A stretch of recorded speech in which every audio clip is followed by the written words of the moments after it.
So friends, आज सुबह सुबह आपके पर्सन आपको क्या लव मैसेज देना चाहते हैं, उनके प्यार भरे खत आपके नाम क्या है, दिल में कैसी भावनाएं चल रही हैं, रात भर सोए हैं या गाइस काट के गुजारी है, ये सब कुछ इस रीडिंग के थ्रू देखने वाली हूँ।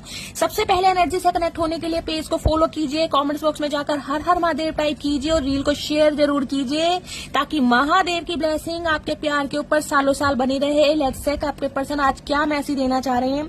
आई will be back, please wait for me. Guys decision बना लिया है, ये इंसान आपकी लाइफ में वापिस आकर रहेंगे। एडी से चोटी तक का जोड़ लगा लो, देश के किसी भी कोने में चले जाओ, ये आपको छोड़ने वाले नहीं है। पताल लोग से भी ढूंढ लाएंगे गाइस, क्योंकि डिसीजन बनाया है, वापिस आते मुझे दिखाई दे रहे हैं।